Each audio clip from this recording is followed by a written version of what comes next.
Not everybody's day goes according to plan. A lot of people, when their day falls apart, go online and share what's happened. I share their stories with you. Epic fails on Rock 107. Have you heard about the lonesome loser? He's a loser, but he still keeps on trying. My therapist started laughing at me when I was telling a story. He said, "I'm sorry, I can't help it," then burst out laughing. You're already a loser. My brother let me fly his 2-day-old expensive drone. Within a minute or two, I'd crashed it into a potato field. 4 hours of searching, we still haven't found it. You're a loser! I washed my sheets. They wouldn't dry quickly enough, so I had to use my old Buzz Lightyear sheets. My new girlfriend took it upon herself to become a damn psychic and pay me a surprise visit right then and there. I'm a loser. Their lack of success makes us feel better about our lives. Epic fails on Rock 107. I asked my wife for a threesome to spice up our sex life. Her exact response to me was, the only threesome we should be having is between the Father, the Son, and the Holy Spirit. I'll take that as a no. You are one pathetic loser. After I confessed my feelings towards my longtime crush 2 weeks ago and was rejected, he messaged me asking for a quickie with no strings attached. I guess that's all I'm good for in his eyes. The who? The her. A customer at one of my tables left his phone number and a smiley face on a credit card slip. I was totally flattered until I looked at the bottom of the slip and realized he'd only left me a 26-cent tip. You're a loser. A lazy, obnoxious loser. Their defeat is our victory. Epic fails on Rock 107. I asked my boyfriend of several months to post a picture of us. He deleted his Facebook instead. Loser. I came home to a half-shaved dog and a laughing third grader. What a loser! I was delivering food for Grubhub, spilled a tiny portion of a customer's lemonade, not enough to notice any was missing from the cup, but enough to notice it on my lap. The customer was an attractive guy who was convinced I peed my pants. The guy who said everyone would be famous for 15 minutes. Sadly, he was way off with Kanye. Aaron Rodgers will inform the Packers of his decision soon. Hopefully that decision is getting a haircut. Wordle fans complained about the answer again yesterday. Heard a rumor that Putin wants to buy it. Oh, sorry, got that wrong. Turns out he wants to take over the world. Prospector ruins everything, even the news. Tune in Monday for Prospector's Briefs on Rock 107. Coming to gross us out this spring, that's for sure. Good morning. I'm Rock 107's Prospector. Doesn't matter what you call them, they're coming. I saw on WNEP the other day that we're looking for a tough year for forests thanks to a familiar bug in Northeast PA. Yeah, the gypsy moth. But what I was shocked to learn is they're changing the name. The name of that bug is no longer that. No, gypsy moths are now to be called spongy moths. The name was problematic and considered a slur, so they changed it. Well, I went on a deep dive of the web for other animals that need new names, and here are some animals that need new names and the names I think they should get. From now on, slave maker ants are called Southern Rich Farm Owner ants. The electric eel will henceforth be known as the renewable energy eel. Oh, and the sugar ant is now the artificial sweetener ant. More animals and their new, less problematic names. The cow killer velvet ant is now called the Sam the Butcher ant. Rattlesnakes will now be known as infant noise toy snakes. Long-tailed ducks are now called baby got back ducks. That's right, animals with their new, less problematic names. A woodpecker is now known as a lumber phallus. The white-tailed deer is now the European privileged rump-hoofed animal. And finally, the one I think is a long time coming, and I'm sure Vladimir Putin would be on board with, the border collie is now the imaginary Union State marker line collie. It's time for another Prospector's Unnecessarily Censored fairy tale on Rock 107. This week we're reading The Boy Who Cried Wolf. Once upon a time, a shepherd boy tended his master's sheep near a dark forest not far from the village, and soon he found his days in the pasture very dull. There's no one to talk with and nothing to do, he would moan. All he could do was talk to his dog or play on his pipe. One day, as he sat watching the sheep in the quiet forest, he thought of a plan to amuse himself. His master had told him to call for help if a should attack the flock, and the villagers would come running to drive it away. If I alert the village that a is here, people will come. Then I'll have lots of people to talk to. What fun that will be, the shepherd boy thought. So, though he had not seen anything that even looked like a he ran toward the village, shouting at the top of his voice, As expected, the villagers who heard the shepherd's cry dropped their work and made for the pasture with great haste. But when they got there, they found the boy doubled up in laughter at the trick he played on them. A few days later, the shepherd boy again shouted, Once more, the villagers ran to help, only to find they'd been tricked again.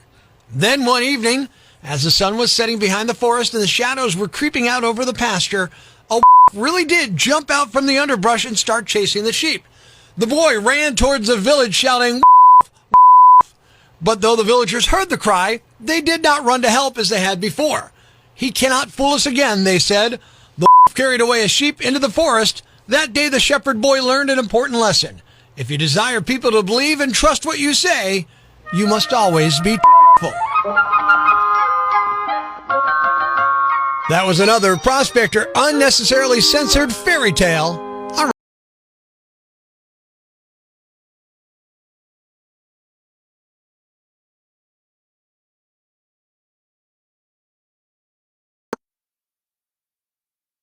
The following rant may cause you to pull your hair out, scream at the radio, punch the dashboard.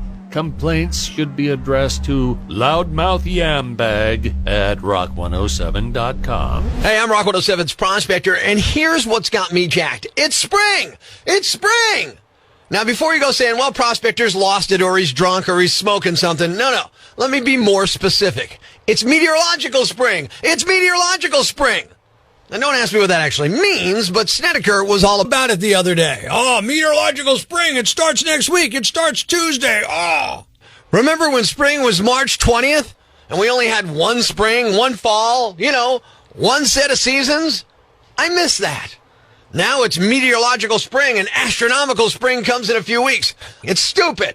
And I know some science geek is arguing with me in their heads right now, but meteorological seasons are based on the temperature cycle. I don't care.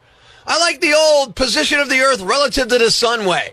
And I get that these meteorological seasons make it easier for policy wonks and government agencies to calculate seasonal statistics from the monthly statistics, which is quite useful for agriculture, commerce, and a variety of other purposes. Fine. Then keep it in your nerdy database discussions and out of my consciousness. Let me tell you when it's acceptable to start talking about spring. When the morning low is 48 degrees 3 days in a row. When there's zero chance of snow, ice, or a wintry mix, then you can start talking spring. When melting snow causes small stream and river flooding, then you can talk spring. When college girls start prancing around in shorts, then and only then can you talk spring. Meteorological spring is stupid, and anyone who talks to me about it will be forever marked as a Yambag in my book. And yeah, I feel that strongly about it. In fact, let me put it this way. Give me March 20th or give me death. I'm Prospector. I'm for the people. Who's with me? I gotta go crazy, man. Ever see the crazy guy screaming at the wall outside the Times building? Where does this rage come from, my son? Tweet us with #IFoundProspector and we'll come and get him. Prospector, mornings on Rock 107.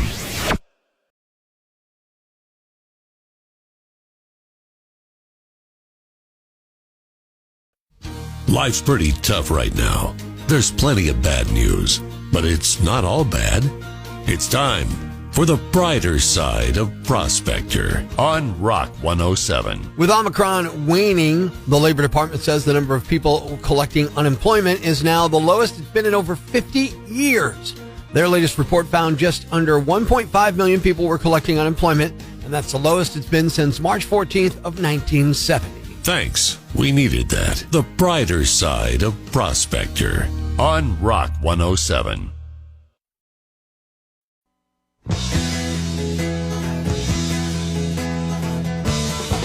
I'm hurt at home, walk get up the stairs, I'm not so mobile. Now I tore a muscle in my leg and it hurts like heck, I'm not mobile. Can't get moving. Woo! What's a yambag? A fool, an idiot, a blockhead, a dunce, or an ignoramus. You know, a dullard, simpleton, or a clot, nitwit, dipstick, pea-brain, mouth breather, or cretin. It's now time to announce the winner of Prospector's Yambag of the Week. Here are the nominees. Nominee number 1. A father in France tried to limit his kids' screen time by using a jammer, but he ended up shutting down the internet for the entire town. He was arrested and is looking at 6 months in jail and a fine of up to $34,000. Nominee number 2. The police pulled over a car in Florida last Tuesday, and a man jumped out and booked it, but then he accidentally shot himself in the foot. Literally. He was hospitalized, but there's no word on his condition or the charges. Nominee number 3. A Texas man was arrested for an illegal pot-growing operation in Oregon. Police were tipped off by excessive power usage that caused transformers to blow multiple times. Nominee number 4. A fourth grader in Florida created a very cool solar oven to cook cupcakes for his school's science fair, but Sunday afternoon an old lady stole it from the family's driveway. The family is asking for it to be returned. And the winner is... the old lady who stole a cupcake cooking science project from a fourth grader. You are the Yambag of the Week.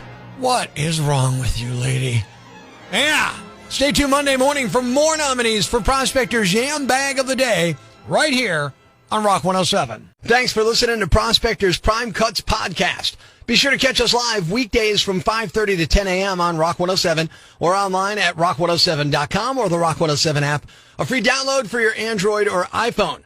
Subscribe to the podcast on Apple Podcasts, Google Podcasts, Spotify, Stitcher Radio, or wherever you get your podcasts so you never miss Prospector's Prime Cuts.